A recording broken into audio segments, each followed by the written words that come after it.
আরজি করে দুর্নীতিকাণ্ডে কেন্দ্রীয় তদন্তকারী সংস্থা সিবিআই এর হাতে গ্রেফতার হয়েছেন প্রাক্তন অধ্যক্ষ সন্দীপ ঘোষ। এই সন্দীপ ঘোষ অসংখ্য সম্পত্তি রেখেছেন। তার মাথায় ডক্টর এসপি দাসের হাত ছিল, অর্থাৎ মুখ্যমন্ত্রীর হাত ছিল। শুক্রবার 6 সেপ্টেম্বর এই দাবি করলেন রাজ্যের বিরোধী দলনেতা শুভেন্দু অধিকারী। তিনি বলেন, আরজি করের প্রাক্তন অধ্যক্ষ সন্দীপ ঘোষের অসংখ্য সম্পত্তির হদিশ মিলেছে। ক্যানিং সহ একাধিক জায়গায় একের পর এক বিলাসবহুল বাড়ি বাংলোর হদিশ মিলেছে তার। এইসব করতে পেরেছিলেন কারণ তার মাথায় ডক্টর এসপি দাসের হাত ছিল, অর্থাৎ মুখ্যমন্ত্রীর হাত ছিল। অভয়াকাণ্ডে পুলিশকে দিয়ে নাকি মিথ্যে কথা বলানো হয়েছিল, এই বিস্ফোরক দাবি করছেন রাজ্যের বিরোধী দলনেতা শুভেন্দু অধিকারী। রাজ্যের বিরোধী দলনেতা জানান যে রাজ্যের প্রান্তিক মানুষের কাছে বিজেপি এই ঘটনা পৌঁছে দিতে চায়। শুভেন্দুর দাবি, প্রান্তিক মানুষ সবাই ইলেকট্রনিক চ্যানেল দেখেন না, সবার হাতে স্মার্টফোনও নেই। এরপরে শুভেন্দু বলছেন যে অভয়ার বাবা মা যেভাবে মুখ খুলেছেন, যেভাবে পুলিশের মুখোশ টেনে খুলে দিয়েছেন, পুলিশকে দিয়ে কিভাবে মিথ্যে বলানো হয়েছিল, যেভাবে সন্দীপ ঘোষের আরজি কর ভাঙার চিঠি সামনে এসেছে, যেভাবে একের পর এক আলিশান বাংলো ফার্ম হাউসের সন্ধান মিলেছে, অসংখ্য সম্পত্তি করেছেন সন্দীপ ঘোষ। সন্দীপ ঘোষের মাথায় ডক্টর এসপি দাসের হাত ছিল, অর্থাৎ মুখ্যমন্ত্রীর হাত ছিল। শুভেন্দু জানান যে মূলত দুটি দাবি রয়েছে। এক, দফা 1 দাবি 1 মুখ্যমন্ত্রীর পদত্যাগ। এছাড়াও কলকাতার সিপি ডিসি নর্থ অভিষেক গুপ্তা ও ডিসি সেন্ট্রাল ইন্দিরা মুখোপাধ্যায়কে সিবিআই হেফাজতে নেওয়া হোক। কারণ বিরোধী দলনেতার দাবি, এই 3 পুলিশ কর্তাকে হেফাজতে নিলে অনেক অজানা তথ্য বেরিয়ে আসবে। কি বলছেন তিনি, শোনাবো। এবং শুধু কলকাতা কেন্দ্রিক নয়, গোটা রাজ্যের মানুষকে যা যা ঘটছে, যা যা আসছে, সবাই ইলেকট্রনিক্স চ্যানেল দেখেন তা নয়, সবার হাতে যে স্মার্টফোন আছে তা নয়, আমরা একেবারে গ্রাসরুট পর্যন্ত প্রান্তিক মানুষের কাছেও এই ঘটনা এবং সরকারের ভূমিকা, সরকারের মিথ্যাচার, পুলিশকে দিয়ে কিভাবে মিথ্যা বলানো হয়েছিল এবং আমাদের ডাক্তার বোনের মা বাবা যেভাবে মুখ খুলেছেন, যেভাবে পুলিশের মুখোশ টেনে খুলে দিয়েছেন, যেভাবে সন্দীপ ঘোষের আরজি করকে ভাঙচুর করার চিঠি সামনে এসেছে, অর্ডার 10 তারিখের, যেভাবে শাহজাহানের মতো, পার্থ চ্যাটার্জির মতো, কেষ্টমণ্ডলের মতো একটার পর একটা আলিশান বাংলোর ফার্ম হাউসের হদিশ পাওয়া যাচ্ছে। অসংখ্য সম্পত্তি করেছেন সন্দীপ ঘোষ,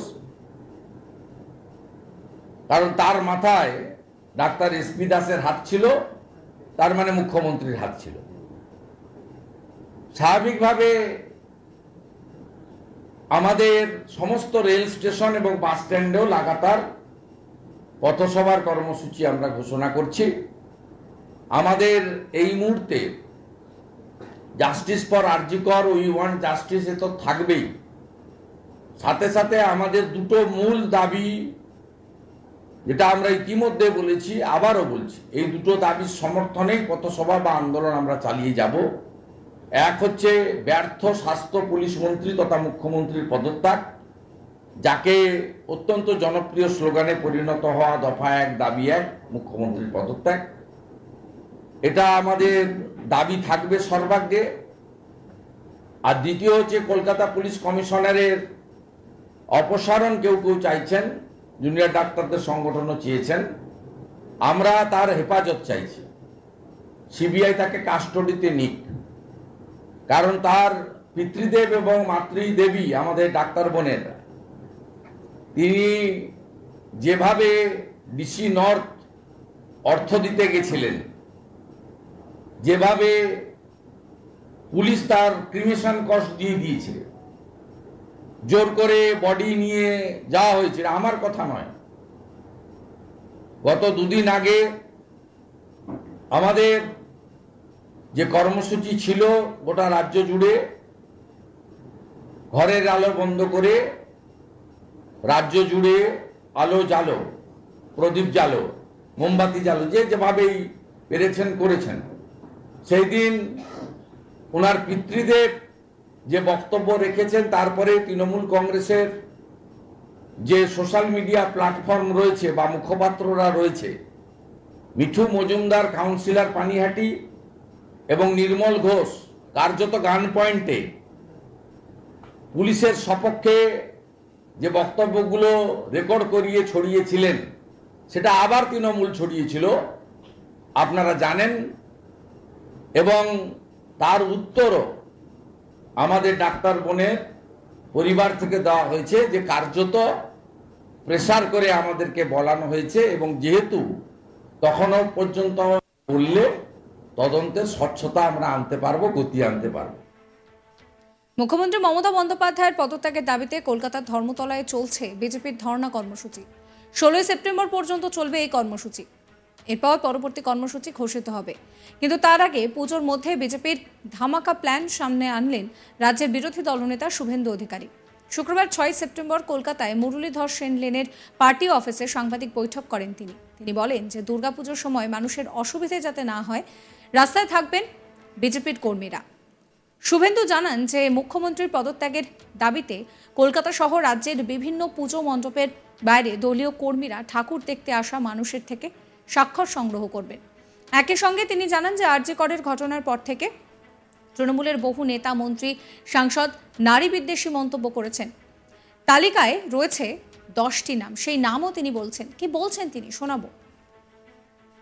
আন্দোলনটাকে কিছুতেই থামাতে পারছে না, আর মহালয়া এখনো অনেকদিন বাকি আছে, তাই এটাকে কালিমা লিপ্ত করার জন্য এই বিষয়গুলো আনা হচ্ছে। আপনারা নিজেরাই জানেন এই চলাকালীন, এই ঘটনা এবং আন্দোলন চলাকালীন তৃণমূল কংগ্রেসের নেতারা মহিলাদের সম্পর্কে যারা যারা বলেছেন, উদয়ন গুহ, তারপরে টিএমসি স্পোক্সপারসন যার নাম আমি বলি না আর যার কথার উত্তরও দিই না, 3 অরূপ চক্রবর্তী এমপি বাঁকুড়া, 4 কল্যাণ ব্যানার্জি এমপি শ্রীরামপুর, 5 জয়প্রকাশ মজুমদার মানে যিনি করিমপুরে লাথি খেয়েছিলেন, 6 কাকলি ঘোষ দস্তিদার, তিনি আবার থুতু ফেলে নিজেই থুতু তুলেছেন, আর 7 হচ্ছে কাঞ্চন মল্লিক বিখ্যাত, আমরা অবশ্য ডাক পাইনি ওনার তৃতীয় অনুষ্ঠানে, 8 বিকাশ রায়চৌধুরী এমএলএ শিউড়ি, 9 এও আরেক যন্ত্র পুলিশের স্ত্রী, কোথাকার একটা এমএলএ, তার নিজের সার্টিফিকেট জাল, আমার কাছে কাগজ আছে, এডুকেশন সার্টিফিকেট। 10 আপনার অশোকনগরের কাউন্সিলর, তার নাম বলে আর বিখ্যাত করলাম না। 10টা সিকিয়া আদুলি থেকে 1 টাকা 2 টাকা পর্যন্ত। সাবস্ক্রাইব করবেন আজ তাক বাংলার ইউটিউব চ্যানেলকে, ফলো করবেন হোয়াটসঅ্যাপ চ্যানেলও।